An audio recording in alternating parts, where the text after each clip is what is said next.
गुजरात के कच्छ में मटकी फोड़ कार्यक्रम के दौरान दर्दनाक हादसा हो गया, जिसमें 2 बच्चों की मौत हो गई, एक गंभीर रूप से घायल हो गया। भचाऊ के चोबारी गांव में मटकी फोड़ कार्यक्रम रखा गया था। रस्सी टूटी और खंबा गिर गया। खंबा गिरा तो उसकी चपेट में बच्चे आ गए और गंभीर रूप से जख्मी हो गए। मटकी फोड़ कार्यक्रम के दौरान सबसे पहले रस्सी पर झूला झूल रहा ये युवक गिरा, इसे गंभीर चोटें आई, लेकिन इसके तुरंत बाद वहां खड़ा पोल 2 बच्चों पर गिर गया। मौके पर मौजूद लोगों ने तुरंत पोल को उठाया और बच्चों को निकालकर अस्पताल पहुंचाया, लेकिन दोनों की मौत हो गई। वहीं रस्सी से गिरकर घायल हुए युवक का अस्पताल में इलाज जारी है।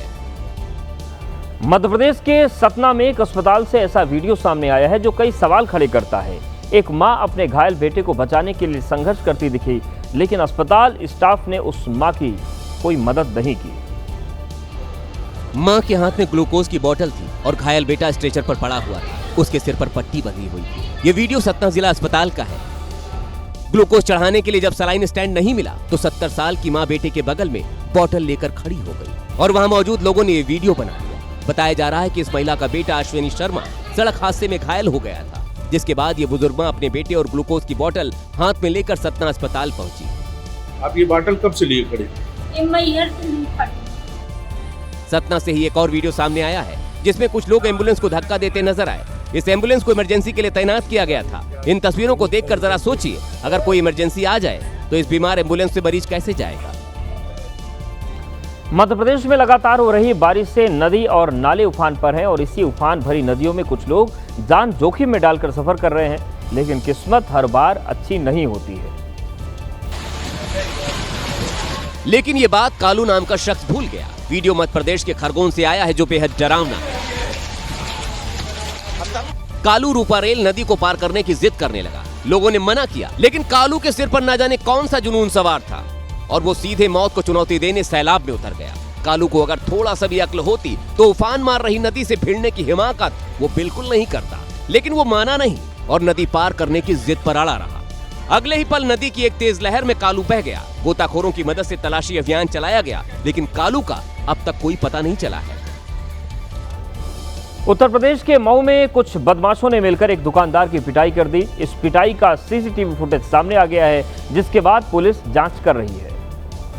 सीसीटीवी फुटेज में नजर आया कि दुकानदार अपनी दुकान के बाहर झाड़ू लगा रहा था। तभी बाइक सवार कुछ बदमाश यहां पहुंचे और बाइक से उतरते सीधे दुकानदार पर टूट पड़े। इनमें से कुछ बदमाशों ने चेहरे पर नकाब ढका था तो कुछ के चेहरे दिखाई दे रहे थे। हालांकि जब दुकानदार ने शोर मचाया तो ये बदमाश भाग खड़े हुए। स्थानीय लोगों ने बदमाशों को पकड़ने की कोशिश भी की, लेकिन तब तक वो भाग चुके थे। पीड़ित दुकानदार का कहना है कि उसने छात्राओं पर टिप्पणी करने वाले इन बदमाशों को रोका था, जिसके चलते उस पर हमला किया गया। 15 अगस्त का छुट्टी हुआ था, स्कूल का बगल में स्कूल है हमारे इंटर कॉलेज। 2-3 लोग खड़े थे मेरे चबूतरे। मैंने कहा कि भैया आप यहाँ से हट जाइए। एक लड़का उसमें से बोला कि मैं तुमको अभी 10 मिनट में देख लेता हूँ। फिलहाल पुलिस ने बदमाशों की तलाश शुरू कर दी है। वोट चोरी के आरोप में वोटर लिस्ट में गड़बड़ी के मुद्दे पर आज मुख्य चुनाव आयुक्त ज्ञानेश कुमार ने प्रेस कॉन्फ्रेंस करके जवाब दिया। वहीं डबल वोटिंग के आरोपों को उन्होंने निराधार बताया। मुख्य चुनाव आयुक्त ज्ञानेश कुमार ने राहुल गांधी के आरोपों और उनकी ओर से किए जा रहे दावों पर भी जवाब दिया। उन्होंने कहा कि पीपीटी में गलत तरीके से आंकड़े दिखाए गए। मुख्य चुनाव आयुक्त ने साफ किया, अगर राहुल गांधी के पास कोई तथ्य हैं तो फिर हलफनामा पेश करें।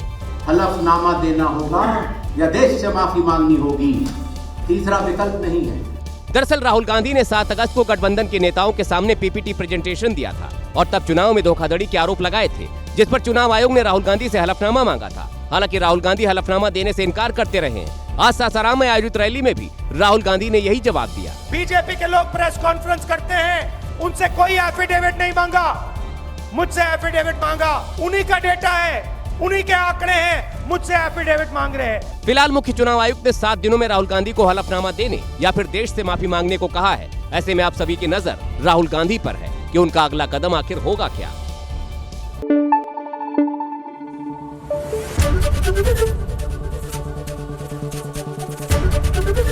एबीपी न्यूज आपको रखे आगे।